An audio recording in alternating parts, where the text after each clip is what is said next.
This event was first brought to my attention by the Muslim Student Association's interest in hosting a vigil to remember those who lost their lives in the attack of Fort Hood. Their intent was to bring observation and devotion to an event that reaped devastation to all. After meeting with MSA and Army and Navy ROTC, the idea of observance turned into an opportunity for education and dialogue. Their focus became reason, bringing fact and knowledge to the media storm that erupted following this and other atrocities, such as 9/11. A message of fear and mistrust of Muslims have been broadcasted loudly, but not to deaf ears.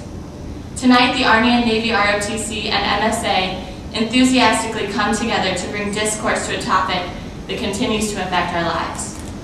I stand before leaders tonight, leaders in the military, leaders of faith, and leaders of the community, as we all shoulder the responsibility of carrying this conversation's message and knowledge to our peers. Tonight will not be an argument, nor an absolute. It will simply act as an informed direction to a discussion that extends beyond this room. I would now like to welcome an outstanding Vanderbilt student to the podium. Hannah Nasser, president of the Muslim Student Association, is a junior at the College of Arts and Sciences.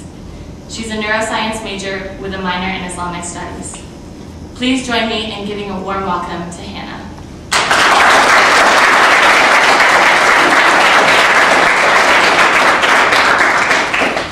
Hello, and thank you so much for coming this evening. Tonight I have the pleasure of introducing Dr. bin Hazm, so let me give you a little bit of background about him. Dr. Awad bin Hazm was born and raised in Kenya, educated in Saudi Arabia, Kenya, and the University of Georgia in the U.S. He is currently president of the board of directors of Olive Tree Education, an Islamic outreach and education awareness group.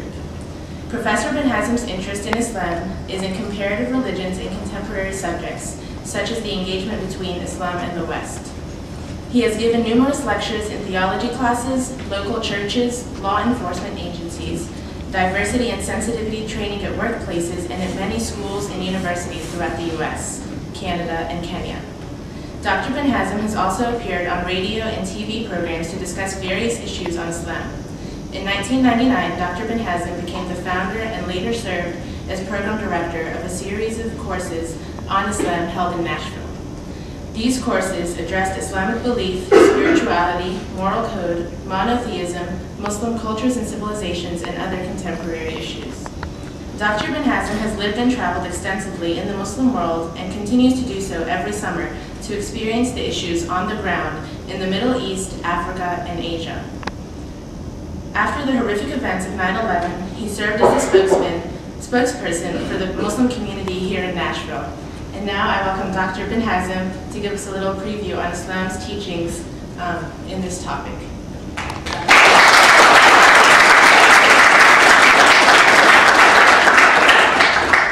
Well, good evening, everyone. It's a pleasure to be here. Thank you for inviting me. I was hoping that I would take you through a quick orientation of what Islam is, and perhaps towards the end of my presentation look at many of the misconceptions that really through the years of going to many of the churches in Nashville, civic clubs, schools, radio stations, or whatever it is, where a series of questions are usually posed to the speaker. And from that, I've gathered the common misconceptions that come back again and again through the many presentations that I've been involved in. So here we go. And I do understand that some of you do know some of this information, and it might appear repetitive, of course. So when we talk about the faith of Islam, usually we want to understand a little bit about what the faith teaches. Certainly we want to have a correct understanding, and for the purpose of removing the stereotypic lenses that many of us wear, because we view the world according to the lenses we wear, right? And those are governed by our upbringing, our background, our, like one political scientist said, according to the village you were raised in. That is how you view the world, so to speak, right? And of course, so much so, as guilty as journalism is, but sensational journalism that has also affected our world view about Islam and so on.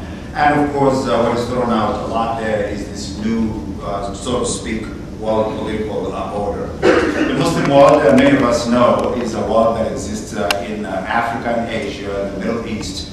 But not so anymore, because if you look, you'll find that there's a lot of Muslims living outside that part of the world. And for example, in the United States, the conservative numbers are 7 million, but we know these numbers are close to 10 million now. There are over 2,000 mosques, Islamic schools and Islamic centers. This is a picture of a mosque that I visited in Dearborn, Michigan. And this is another one in the DC area. So there's a lot of mosques, and so the mosaic and motif and the architectural landscape of America is also changing to one where now you will see minarets and domes, for example. And of course, depending on which corner of the world that you go, Islam has certainly spread to the Far East, and mosques will take the, again, the architectural tastes of that region, such as the mosque in China and this one in Mali. So I thought I'd start with a very quick orientation into some of the terms, because we may think we know some of these terms, exactly what they mean, but if you look at the term Islam, Islam really means peace through submission. So there's a process of willing submission to God, and in that process you reach a state of peace in yourself, and of course with those around you. And the one who follows Islam is a Muslim. And of course, we hear a lot about Muslim. I would prefer that we use Muslim instead of Muslim. And of course, what about the term Allah, God? This is not a new term in the Semitic languages. This is a term that is common among the other faiths as well. For example, Moses, who spoke Hebrew, you will appreciate the term Ilahim, and we don't have time to go into the M. But the term Ilahi, which has its root to Allah, as well as Jesus in Arabic, to whom be peace, talks of Ilahi and Allah, and as well as Muhammad, who spoke Arabic, to whom be peace, uses the same term, Ilahi and Allah. And so we're talking of a term, really, what it means when translated is the God, is what it means. And so, as you can imagine, there are a series of beliefs in Islam that Muslims follow. This is known as the creed of Islam. And it starts obviously by the belief in Allah, the unseen creatures such as angels, the revealed books that came throughout time. Among those, the Gospel of Jesus, of course, the Torah of Moses, the Psalms of David, and so on, and the many prophets that would carry this message to mankind, and of course explain the message of God. The belief in the last day that one day we'll stand in front of God, and that God is the master of His creation, so everything happens by His will.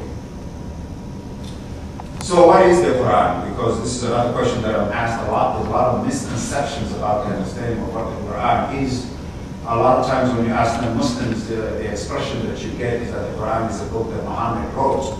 But this is not the belief in Islam. The belief in Islam is that this is the last revelation of God that we believe in, and that like the other scriptures, they were revealed to the angel of revelation, Gabriel, who then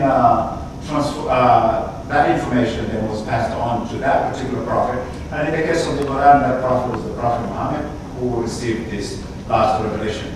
It is read in Malaysia, as it is read in Egypt and South Africa and in America and elsewhere. It is the book that Muslims follow throughout the world. So does Islam believe in prophets? I've also asked this question a lot. Yes, it is true. We believe that they are chosen men that came throughout time to deliver the message of God. These were models of human life. They were exemplary in their life. So they were excellent models to follow. The model of Jesus, the model of Moses, of Abraham, and so on. With the same call, Hear, O Israel, our Lord God is one God. Saved by Moses, echoed by Jesus, Muhammad repeats the same, that God is one, and so on. The belief in the last day, and so they're like a chain, literally rings connected to one another, their message the same, connected to one another. We believe in Islam, the first of these prophets is Adam, whom we hold in high regard as well. And through the main prophets that came, I've only listed a few, and it ends with the last prophet, the Prophet Muhammad. That's the inward manifestation of Islam, the beliefs. And there's the